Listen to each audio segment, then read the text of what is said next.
takwa. Orangnya disebut taqi kalau satu orang. Ya, taqi. Ada orang namanya Ma'ul, misalnya Ma'ul at-taqi, ya, Ma'ul sedang berusaha jadi takwa. Ya. Kalau jamak ini berubah jadi muttaqun, ittaqa yattaqi. Ittaqi orang yang berusaha menjadi takwa. Yattaqi muttaqun, orang-orang yang takwa. Kalau dijarkan muttaqin atau nasabkan muttaqin, ya. Muttaqun orang-orang yang berusaha meningkatkan takwa, ya. Kalau dinasabkan, dijadikan objek jadi muttaqin, ya. Orang-orang yang berusaha meningkatkan takwa. Perhatikan korelasinya, kembali ke Al-Baqarah ayat 2 sampai 5. Dzalikal kitabu la raiba fi hudal lil muttaqin. Ya.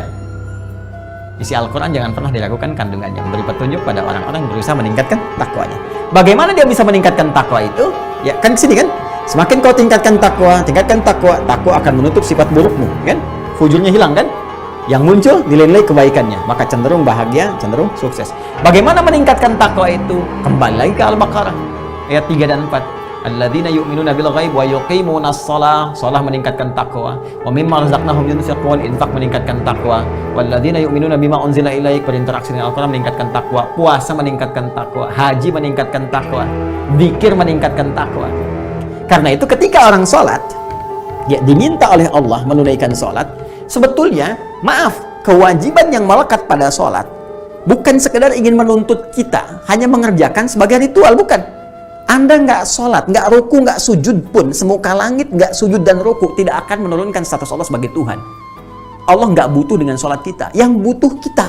Karena manfaat sholat ini sendiri, sholat adalah bagian dari amalan takwa. Ya, masih ingat korelasinya? Ketika takwa dikerjakan, ya, naik takwanya, maka potensi ini akan mulai menutup sifat-sifat fujurnya.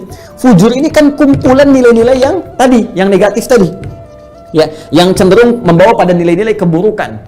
Nah, kalau takwanya naik, ininya ketutup. Di antara amalan takwa itu sholat. Semakin orang sholatnya benar, semakin meningkat, maka sifat-sifat buruk ini mulai terkoreksi, tertutup, tutup. Ini sebabnya di Quran surah ke-29 ayat ke-45 ada redaksi innas sholata tanha 'anil fahsya wal munkar.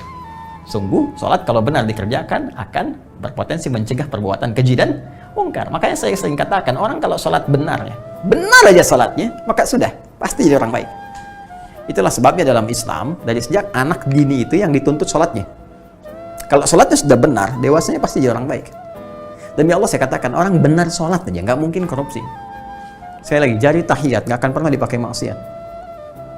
Ya, nggak ada pelaku kriminal kalau sholatnya benar. Karena akan tercegah, di hatinya itu ada dorongan kuat untuk mencegah. Jangan lakukan, itu nggak benar. Ya, semakin berkurang, makanya pelaku maksiat tuh, demi Allah saya katakan, mustahil sholatnya benar. Kalaupun ada orang sholat bermaksiat, mustahil benar tuh, pasti bermasalah. Kalau orang benar tuh udah kelihatan auranya lain, beda.